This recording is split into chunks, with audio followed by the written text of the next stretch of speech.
SMP chapter number 7, case study 2. The case studies of a DP Limited, जहाँ पे एक copper cathodes जो वाली कंपनी है जो कॉपर कैथोड्स को मार्केट से परचेज करती है एंड उससे प्रोडक्शन करके कुछ कॉपर के रॉड्स वगैरह बनाती है. Now the scenario over here is कि दो डिवीजन है. One division is purchase division and second is manufacturing division. जो परचेज डिवीजन है वो रॉ मटेरियल परचेज करता है कॉपर. तो वो जो कॉपर है ये कमोडिटी है, उसका प्राइस बहुत फ्लक्चुएट होता है. ओके और ये समटाइम बाहर से इंपोर्ट करना पड़ता है तो उसका फॉरेन एक्सचेंज का भी इशू होता है.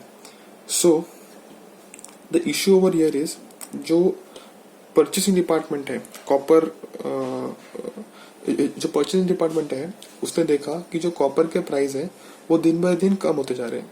मतलब the raw material is becoming cheaper and जो कॉपर डिवीजन है उनका performance it's a procurement division. So उनका जो प्रोक्योरमेंट का एफिशिएंसी है it is determined on the basis of actual cost saving, budgeted cost minus actual cost. तो वो देख रहे क्या है कॉपर की प्राइस बहुत कम होती जा रही है. तो वो उन्होंने क्या किया, वो उन्होंने सोचा कि थोड़ा और टाइम रुकते हैं, कॉपर की प्राइस और कम हो जाएगी जिसकी वजह से हम लोग अपना जो वैरिएंस है वो और बढ़ा सकते हैं और अपना बोनस और बढ़ा सकते हैं.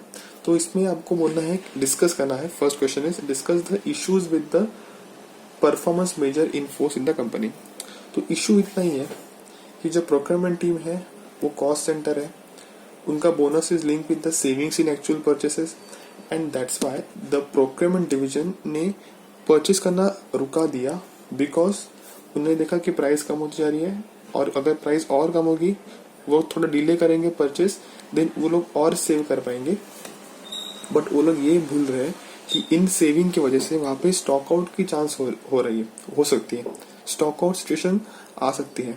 सो the issue, there are two issues. The first issue is the procurement team appears to have taken a short view. वो लोग खाली अपना सोच रहे हैं, एक ओवरऑल कंपनी के पॉइंट ऑफ व्यू से नहीं सोच रहे कि यार कंपनी का स्टॉक आउट में कितना प्रॉफिट का नुकसान होगा. वो लोग खाली अपना कॉस्ट सेविंग कितना हुआ वो देख रहे हैं. And second issue is company is just measuring performance on the basis of financial performance, financial perspective. मतलब कितना कॉस्ट सेव हो गया वही देख रहे हैं. बट वो लोग अदर नॉन फाइनेंशियल्स नहीं देख रहे, जैसे कि कितना एफिशिएंटली परचेस कर रहे हैं, मार्केट से कितना कम परचेस कर रहे हैं, या फिर कितना टाइम पे प्रोक्योरमेंट कर रहे हैं, optimum level of inventory maintain कर रहे हैं. ये भी अदर नॉन फाइनेंशियल एस्पेक्ट्स है जो कंपनी इग्नोर कर रही है. सो ये दो एस्पेक्ट्स हैं इन परफॉर्मेंस इश्यूज, ये दो इश्यूज है in performance measurement. Okay, so next question is advise an alternative performance measure and identify key performance indicators. Now KPI बोले तो balance score card method.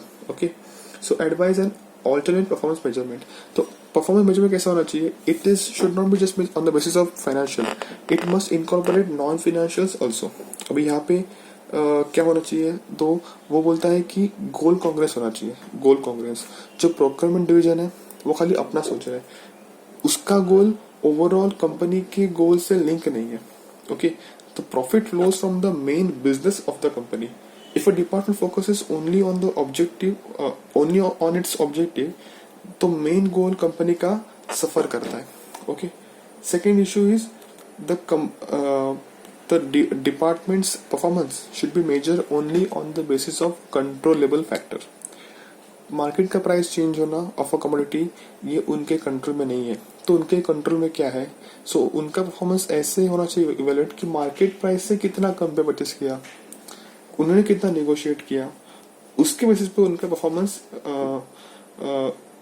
Major होना चाहिए एंड नॉट जस्ट कितना cost save कर लिया. Okay, so since company has asked us an alternate performance measure, हम बोलते हैं कि बैलेंस स्कोर कार्ड यूज कर लो. KPI बोला तो बैलेंस स्कोर कार्ड. भाई बैलेंस स्कोर कार्ड के अंदर financial, customer, inter business perspective and learning and growth perspective. तो फाइनेंशियल पर्सपेक्टिव तो कंपनी कर रही है, FLIC में F जो फाइनेंशियल है वो तो कंपनी कर रही है, देख कितना कॉस्ट सेव कर लिया. लर्निंग एंड इनोवेशन में कंपनी ये कर सकती है कि जो प्रोक्योरमेंट डिवीजन है वो कितना बेस्ट क्वालिटी का कॉपर प्रोक्योर कर रहे हैं, बराबर। तो इसके लिए प्रोक्योरमेंट डिवीजन ट्रेनिंग वगैरह दे रहा है कि नहीं दे रहा है, this can B one aspect.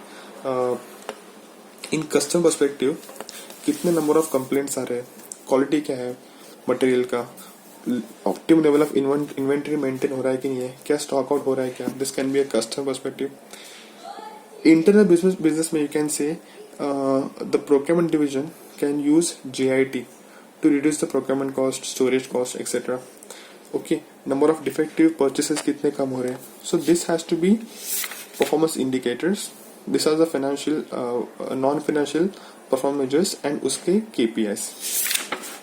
That's all.